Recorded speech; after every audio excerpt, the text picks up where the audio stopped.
Time.tv.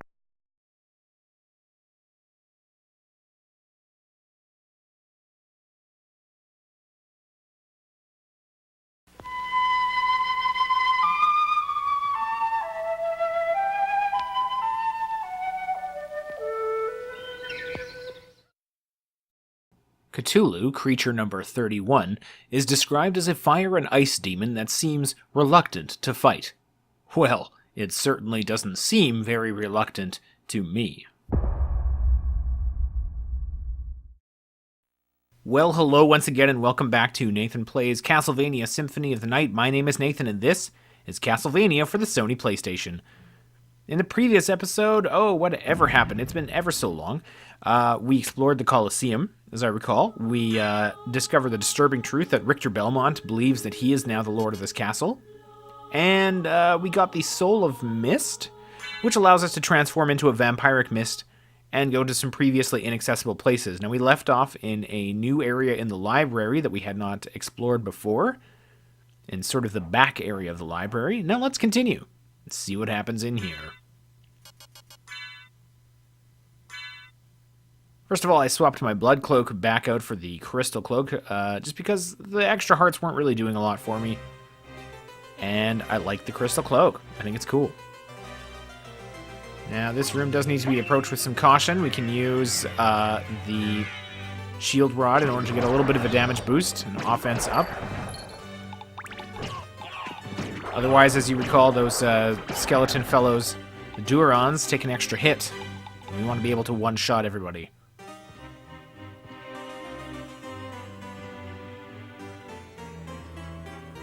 So we have two options. We can go up or we can go down. We decide to go up.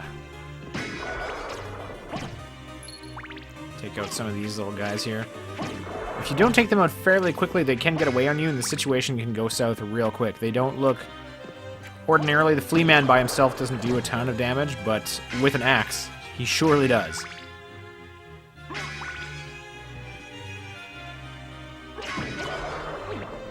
Nice lucky shot there.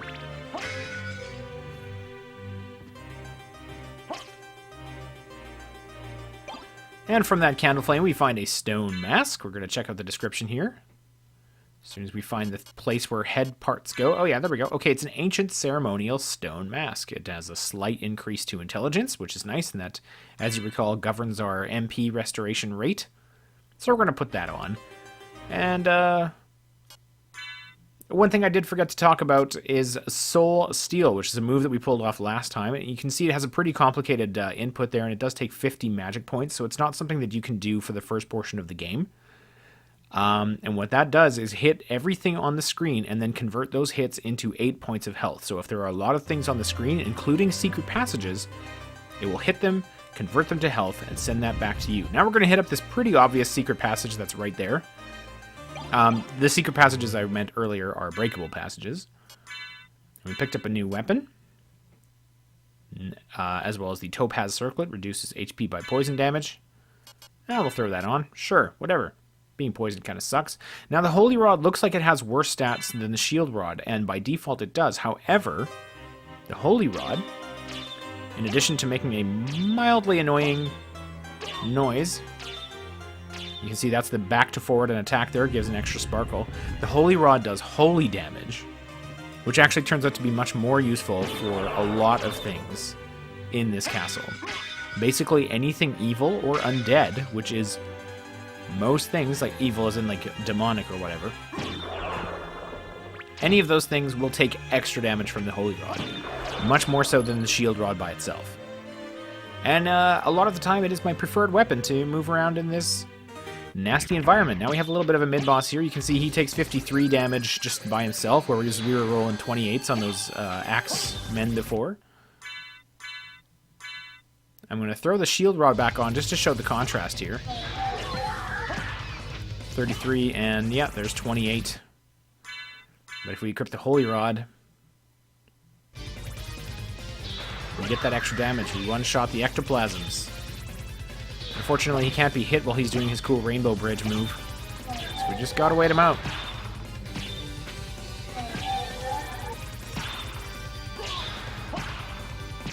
overall, not an especially difficult confrontation. I don't know why I call him a mid-boss. He's a boss. And he gives one of these. Life max up. That means he's a boss. So heading further down in this area. I'm gonna smash some lanterns, because that's fun. Get the daggers back, because, yeah, daggers. Smash open some busts and use our new mist powers when I get the button prompts correct. And I think I promise this every time. And we get the Soul of Bat. This means what it sounds like. We can now transform into a bat. As I was saying, I think I say every time that I mix up the buttons. It's the top R buttons. It's 3 out of 4 of them to change into the different animals, and I can never, ever keep it straight. So look forward to lots of me getting that wrong now that I have all 3 powers. So yeah, Soul of Bat's exactly what it sounds like. You turn into a bat. Nice to be able to get to even further high up areas that we couldn't get to before. We'll get some more powers as we go that are going to further increase the usefulness of this bat form. But for now, it's already pretty cool. And we get our first card. This is Fairy Card. We now have a new menu item that says Familiars, and under Familiars we find Fairy, level 1, experience 0. Now, the way to actually turn this thing on is to go back to Relics and turn on the Fairy card. This summons the Fairy Familiar. And now I have a little winged lady that will follow me around. Her job is to administer potions and items as I need them, and occasionally point out hidden passages and such. I popped down to the librarian to see if there was anything useful I could buy or sell here. Ended up finding the Iron Shield. Go ahead. There we go. Thank you. And I will say that if you're into speedrunning, a lot of people do not bother with the... Oh, that's Shield Rod plus Iron Shield, by the way. It doesn't need blades thing. A lot of people don't bother with the familiars because they do tend to slow the frame rate down, which is just unthinkable. Unconscionable to a speedrunner. Back outside the library. Now that we have, and as you go on, as you fight creatures, any familiar that's with you will gain experience. The more experience they have, the more effective they are in combat or in other situations. So back outside the library, we're going to head up alongside the castle here. We're going to go to a brand new area that we have never been to before. First, we've got to make a couple of stops along the way. We did turn on the elevator already, but we didn't bust that open, so we get a heart max up, because it was just really, really hard to get into that little area before. Or we didn't want to, I don't know which.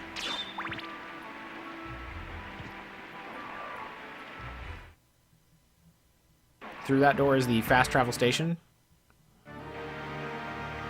Actually, no, it's not. That is the way to the new area.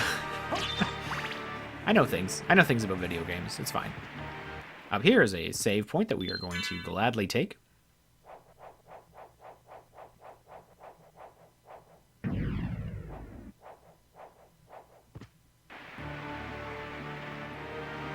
And then it's time to head into this new place. This much vaunted, hyped up new place. This is the Clock Tower. It has a pretty excellent soundtrack. And I think of all the areas in the game, this one vexed me the most. And you'll see why in a bit. This part's not so bad. First, we're actually going to just kind of go up here.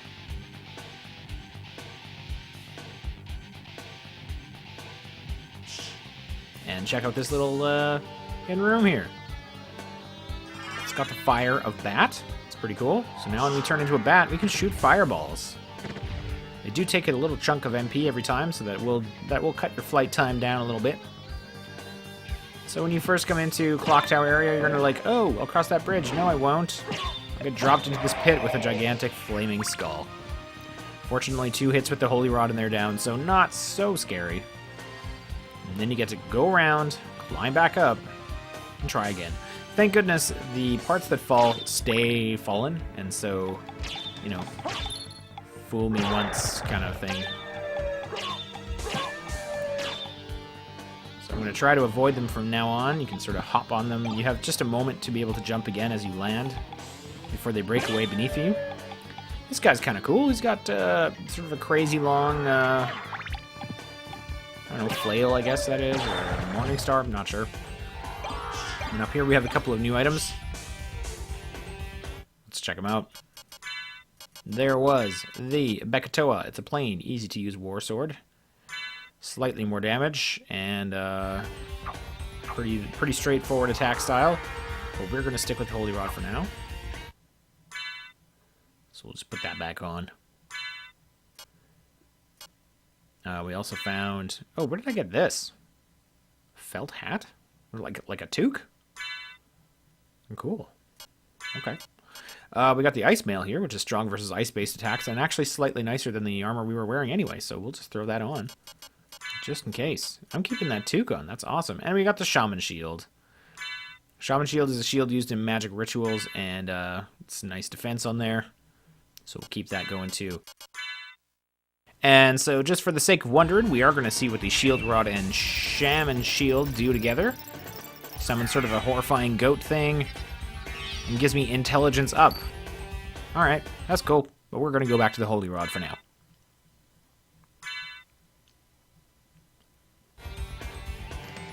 Nice looking shield though. Kind of segmented. That's cool.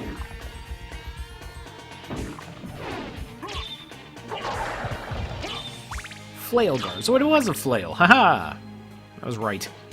Now this is the area that vexed me terribly as a younger lad.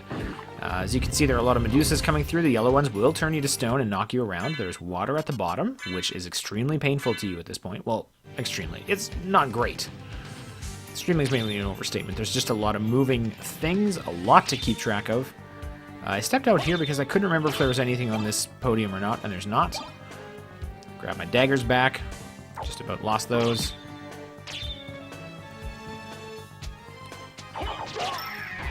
And also you have those sort of harpy things that are standing around chucking knives at you. Right there, I grabbed the holy water without realizing it, and I tried to use it later to no good effect.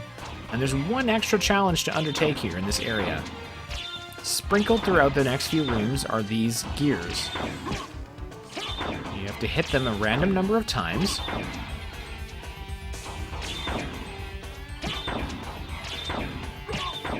Without getting hit until they click. And once they click, you can move on to the next one. That one was mercifully short. Sometimes they are terribly long. That also means that you cannot use Soul Steel here to regain any health, because the Soul Steel will hit the gears and unsettle them, and you'll have to do it all over again. In this one, I'm just gonna jump into the water and bear it.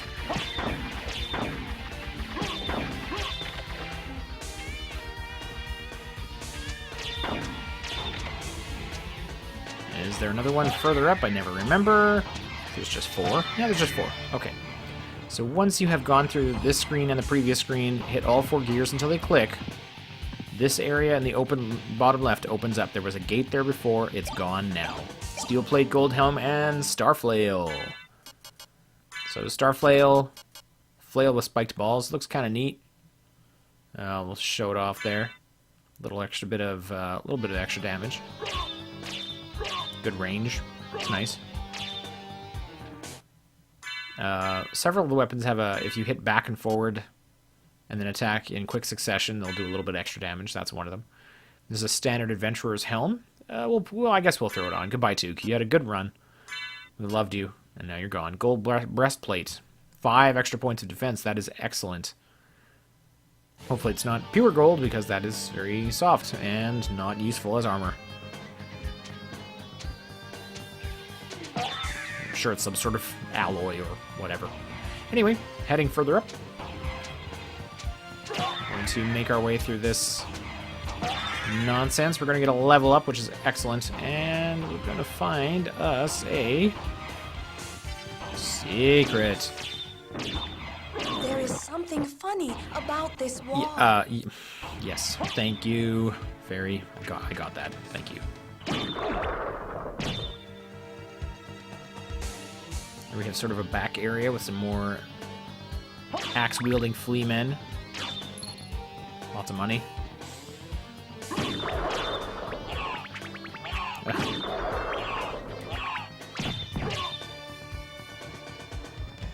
up here, sort of very tippy top of the clock tower, we got this guy, the Cloaked Knight, who kind of floats around and tries to stab you with his magic swords. I almost said wands, but that's not what those are. For defeating him, we go left and right, and we get a life max up and a heart max up. Sweet. There's where we are on the map, just for your reference, in case you were curious about how our journey's going. Get back out of there, we're going to head across and continue out of the clock tower area. It's still sort of the overall area is considered a clock tower, but the hard part's over. We got these guys to deal with. Defeat them once, they turn into Vandal Sword Ghosts. And I'm going to shut up when we kill this next one, because they just have the best death cry.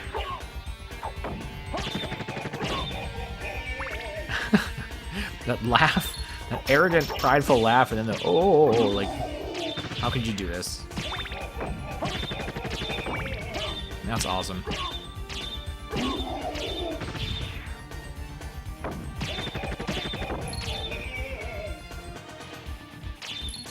There's sort of a few different paths you can take through this area, but it's kind of confusing, and I tend to just stick to the bottom. So another secret passage here that we're going to grab. And inside of that, some healing mail. This restores HP while walking. It is slightly nicer. Oh, I turned on the Mirror Cuirass while we weren't looking. Just because the Mirror Cuirass resists stoning, so the yellow Medusas will not affect you. Now that I'm out of that area, I can equip some better armor. You're supposed to go around and kind of jump across these things as they swing, but I'm like, nope, don't feel like it.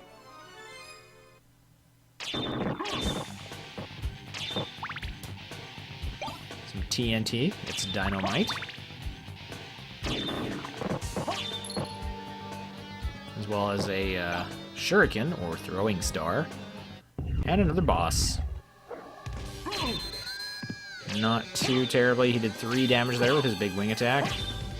And he's pretty easy to stun lock in the corner of the room. I was going to just do this, and then I realized, oh, maybe people want to see what this guy actually does. And so I decided to back off a little bit and just let him do some more attacks, just for fun.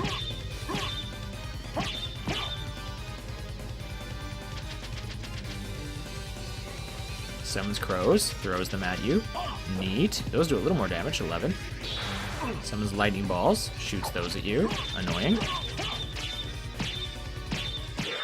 And, you know, the wing thing that we saw earlier. Not a guy that's going to give you a lot of worries. If you already came through Clock Tower, you've done the hard part. And so, a loading screen, and we find ourselves in a familiar spot. Sort of a neat-looking elevator thing there. Yep, that's right, we're at the top of the castle yet again. We couldn't get up here before because we weren't able to jump high enough. But now we've gone the long way around. Very atmospheric, very cool. Need those for the entrance to my house. We're going to grab this save point here because that's just prudent, I think.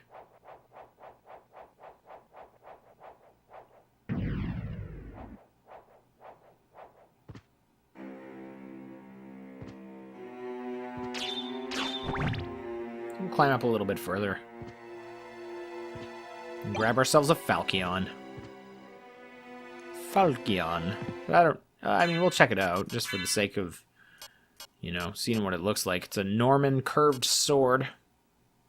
And, why did I do the Bekato? I did that. What am I doing?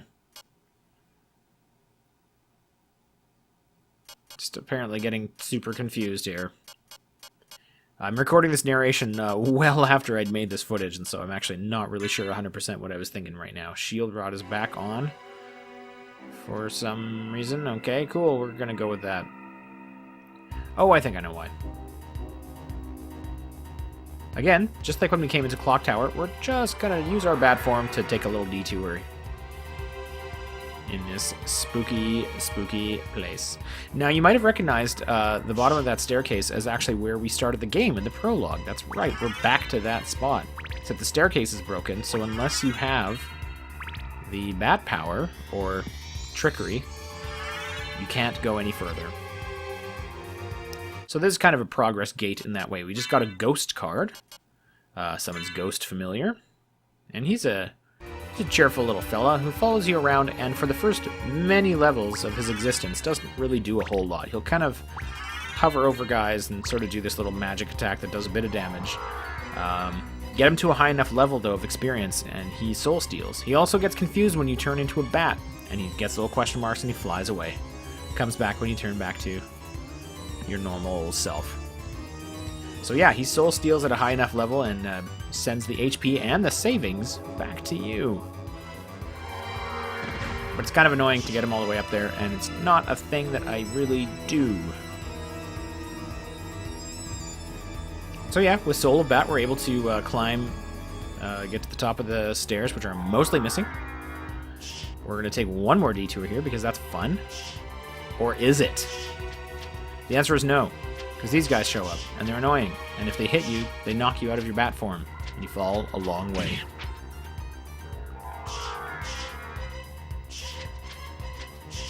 Try to shoot him with the fire thing, but that didn't work, and now I got a bunch of them on my tail here, on my 6. So after clearing those, I was able to get back all the way up there. Head to this little passage, which contains the Power of Mist. Now, we have Form of Mist, along with Power of Mist, means that instead of just being in Mist form for just a brief moment, we can now stay in Mist form and effortlessly glide through all the enemies. It does take a pretty significant chunk of your magic to move around like this, much more so than being a bat. So it's not something you want to do super often, but it can be useful to get through a room full of people that are trying to hurt you. I didn't quite have enough magic to get back to the stairs, and I fell again, because everything is terrible. Now we're back on the stairs. I don't remember if we hit that button in the prologue, but you can do it again, and there's still a secret passage here. And it helps you a lot more to do it this time than it ever did as Richter. Get a bunch of food stuffed into those busts. That's probably fine. Resist stone, resist dark, resist holy, and some platinum mail. Excellent armor. Let's go put it on. Platinum breastplates, 27 defense, very good. And one of those other jars that we picked up are going to be pretty useful. I've probably mentioned a few times that I don't usually remember to use the valuable items that I find along the way. I tend to just sort of tank things out. So I hope you're not too disappointed in me while you watch these videos. Ooh. I've been waiting for you. So it is you. But why is a Belmont planning the resurrection of Count Dracula? Count Dracula rises but once every century, and my role is over. If I can resurrect him, then the battle will last for eternity. So yeah, it's time for the final battle with Richter. Right away, he's going to be a big old jerk and do a screen clear with the Holy Cross. That's why we're going to quickly drink this Resist Holy, because that really, really hurts when he pulls it off. Now it only did 1 damage, so A. Do Shield Rod, because the Holy powers aren't really very good against him. And as you can see, he has all the sub-weapons. He's got some moves. Doesn't care about my daggers.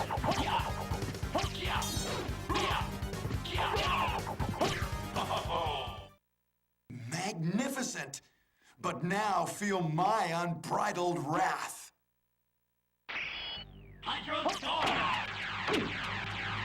Again, Hydrostorm is very painful if you don't have Resist Holy going for you right now, because it is based on the holy water, and it just does a lot of damage. Also, his whip has started on fire. This is very similar to if you're doing very badly in the opening fight, as I believe I did, then the little girl comes in and gives you an assist. It's over, Belmont. So the war between humans and vampires finally ends here. What need for the shepherd when the wolves have all gone? My time on this world has come to an end.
Mankind continues to fight, but it is a desperate fight to stay alive.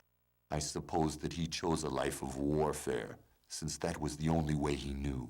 Like you, Father, he chose a path of destruction. Farewell, land of my birth. Never again will these eyes gaze upon your beauty. And with that, credits roll. Some smooth jazz starts playing. Symphony of the Night, that was it. Or was it? I mean, that seemed a little unsatisfying, didn't it? A little quick. We didn't manage to find redemption for Richter Belmont, the hero. Seems a little downcast, a little sad. What about Maria? Where's she in all this? Well, dear viewer, I will reveal that there is quite a bit more to go, and there is a better ending in store for us. So for now, we are not going to get to listen to the rest of this excellent song, I Am the Wind, because we haven't earned it yet. I'm going to say that we haven't earned it. So I'm going to fade out on this guy. Thank you ever so much for watching. We'll see you next mission, where Castlevania Symphony of the Night will continue. See you next time. Destiny is all I have to give.